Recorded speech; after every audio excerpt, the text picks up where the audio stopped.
కేరళ వయనాడ్లో మృతుల సంఖ్య పెరుగుతుంది. కొండ చర్యలు విరిగిపడ్డ ప్రాంతంలో రెండో రోజు రెస్క్యూ ఆపరేషన్ కొనసాగుతుంది.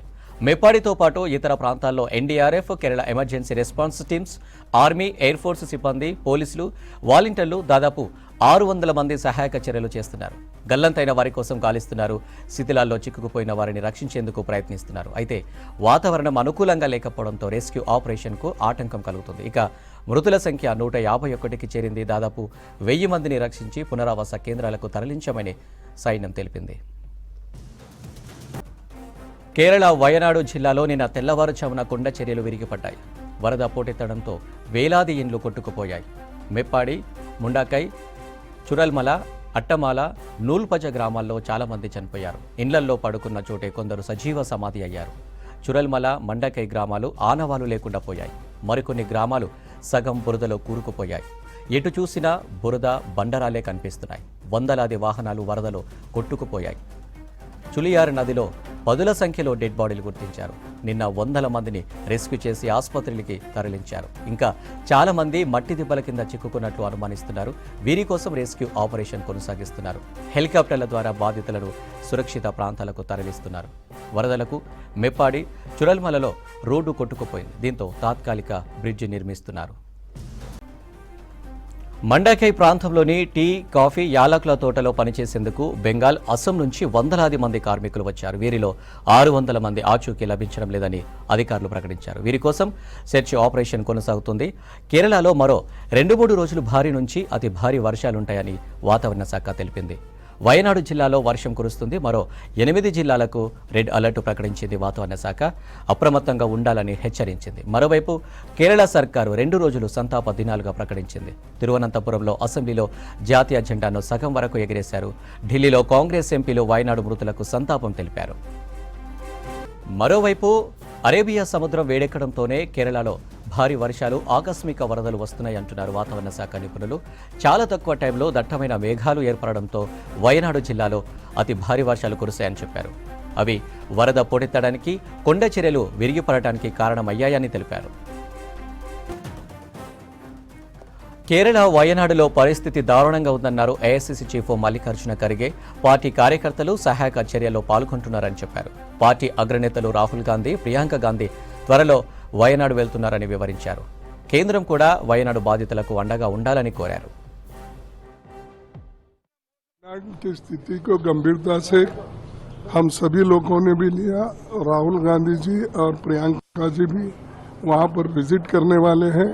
उसके अलावा हमारे पार्टी के सभी कार्यकर्ता लोग वहां को रिहैबिलिटेशन करने के लिए जुटे हुए हैं.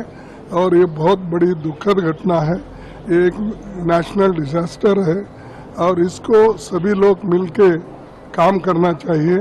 हम कल ये मुद्दा राज्यसभा में भी उठाया था, तो हमको राज्यसभा ने भी वहाँ के चेयरमैन और हमारे सरकार के ओर से नड्डा साहब भी ये कहे कि कोई खोती या कमियां नहीं बरती जाएगी. जो कुछ मिलना है, राहत मिलना है, कंपेंसेशन मिलना है, मेडिकल असिस्टेंस मिलना है, वो सारी चीज़ें करेंगे. ये उनका वायदा है. तो इसीलिए हम चाहते हैं इसको जल्द से जल्द उनको रिलीफ मिले और वो सेफ रहे. और जो कुछ भी अभी बहुत से लोग मट्टी के अंदर घुसे हैं उनको भी बाहर निकालकर एक बहुत बड़ा रिलीफ उस वायनाड की जनता को.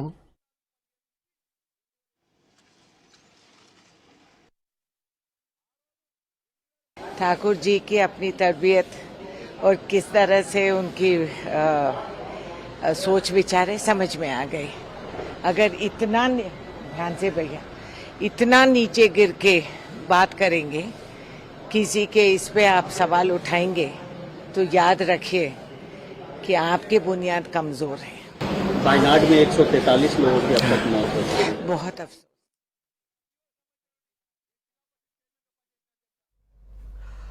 కేరళ వయనాడ్లో కొండ చర్యలు విరిగిపడటాన్ని జాతీయ విపత్తుగా ప్రకటించాలని డిమాండ్ చేశారు సిపిఐ ప్రధాన కార్యదర్శి డి రాజా.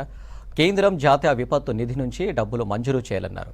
కేరళలో విధ్వంసం భారీగా ఉందని చెప్పారు.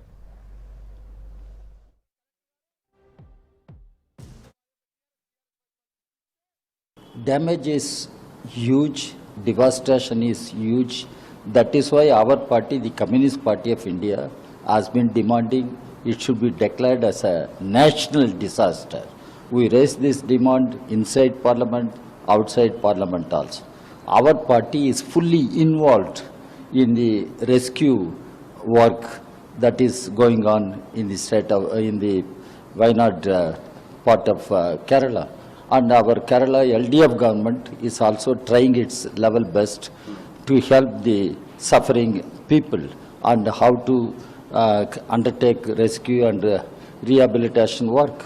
At this point of time, as political party CPI, we welcome the help being given by Tamil Nadu government, the way they announced financial help and the way they announced material and other manpower help to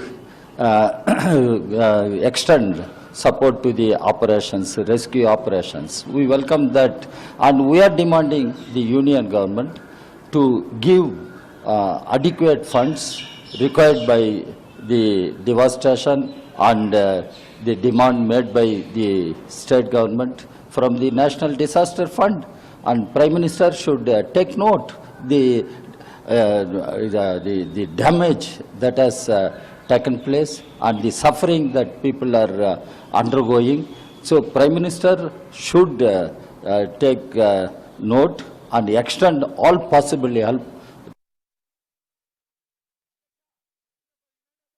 It's a very painful part, and yesterday leader of opposition and Rahul Gandhi ji, who loves Wayanad, has raised this issue in Parliament and demanded that the support to the Kerala government is needed from the central government, and the central government also assured through the Parliamentary Affairs Minister in the Parliament, and we all stand, India stands with Kerala and Wayanad this deep pain, and we all know that Rahul Gandhi ji and Priyanka Gandhi ji were supposed to travel in the early morning, but because of the weather conditions they had postponed it.